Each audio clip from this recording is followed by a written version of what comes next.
put any attention on the immune deficiency. They are starting to get aware, but they don't know exactly what are the biomarkers of immune deficiency or how to. They think the immunoglobulins is very easy, but then when you receive the patients, you see that the criteria have been absolutely indiscriminated, arbitrary.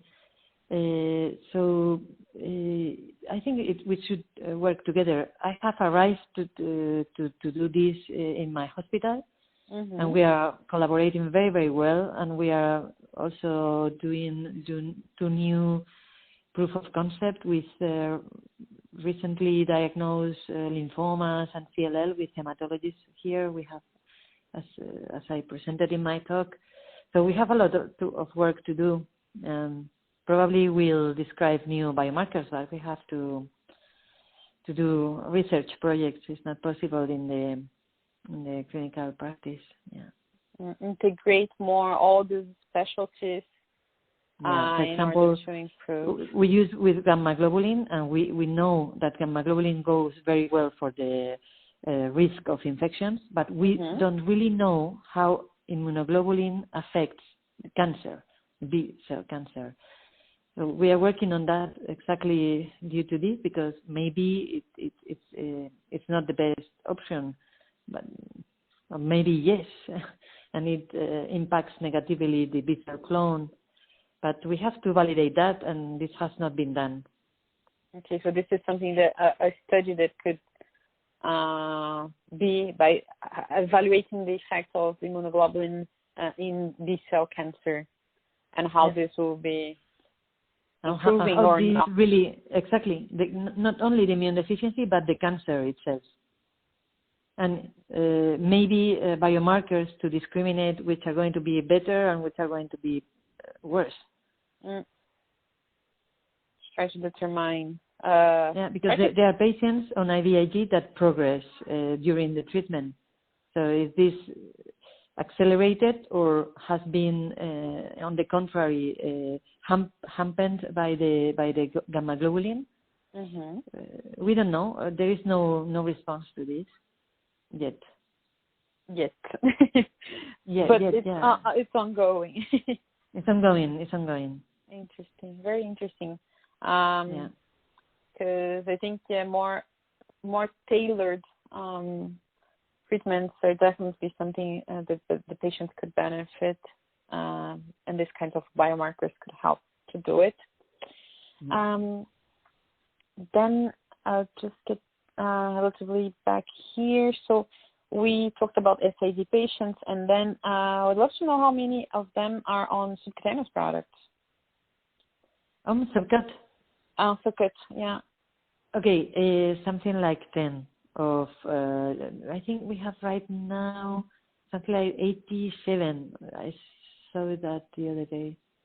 87 on gamma globulin and something like 8 to 10 on subcut. Not much, but in Spain it's always this. It's very difficult. Okay, understood. And then they are also on both Hizentra and Hytavia? Yeah. Some on Hizentra and some I cannot tell you how many in each group. Okay, no problem. And then, have you seen patients? Well, you mentioned that at your hospital you were facing barriers because of the cost of subcutaneous products. But have you seen patients trying to get subcutaneous to avoid, for example, coming to the hospital during the pandemic? Yeah, some patients have asked us to move to subcut due to COVID. They are afraid of coming due to COVID to the hospital. And we are working on that, of course, because this group is really a vulnerable group. So, but then it will be only for if you will succeed to have it, it will be mainly for patients that are at the group risk. Exactly, I think so. We have to convince. try to convince them, the administration. Okay, and then how is the training of these patients during? This is very easy. We have a very good team of nurse in the hospital day clinic, and they do it in 1 or 2 days, and it works very, very well. Very, very, very expert. Ah, this is good. So they can in 1 or 2 days. It goes it goes quickly. Okay, and they can be independent in 1 or 2 days to do it by themselves. Yeah. Good. This is very good because some physicians report. No, the nurses here are wonderful, really. With the people, even if they are absolutely overpassed of work, they are very, very nice and very human. Do you think one of them could be interested in talking with us? Yeah, for sure. I don't know. For the matter is the language, But I have to ask. There is one person in particular that is we always take her for the courses, or she's very interested in doing different activities. So for sure. Okay. Yeah, I can try to, because I have a friend, one of my colleagues that speaks Spanish, so I can ask her. That would be great. That would be great. Yeah. Okay. So we typically observe that there is a decline in the activity during the summer. So patients go on holidays and then they postpone the treatment. How does this year? Usually they adjust the dates just to get 1 month free. And very few patients we give summer holidays of treatment, something like 2 months if they are going out, or people that really need psychologically that. But most of them adjust. It's very easy. So we are very flexible in our hospital day care. Yeah, so everybody can adjust with their holidays and And how was this year with COVID? Yeah, many people, for example, many primaries isolate themselves and went to different provinces of Spain where they have their families. And so we have to distribute our patients to different hospitals, little local hospitals.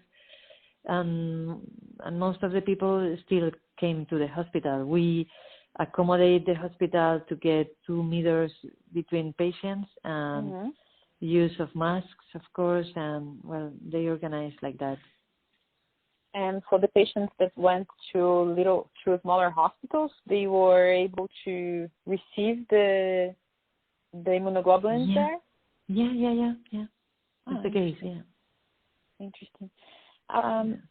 And then, with COVID, I think it's we start thinking about how this will impact the supply of IG in the world, because we saw a reduction in the donations of plasma and blood. Has this impacted you already? Have you already started receiving communications about shortages? Well, we have received communication from CLS Behring that there is a shortage. I don't know what is going to happen. So in my private practice, they are going to keep the stock, and we are not going to have any problem.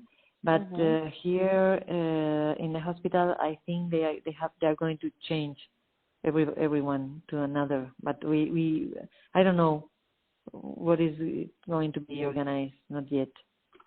Understood. Yeah, I saw that the national agency, Spanish National Agency of Drugs, they mentioned that Hizentra and Privigen should be, should have supply issues until June next year. So. Yeah, they are on shortage. Yeah, we have a lot of patients here with Hizentra, and with Privigen, of course.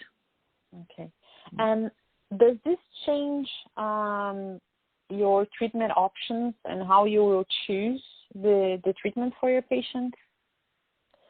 Well, we take the decision with the pharmacist. They ask us to get a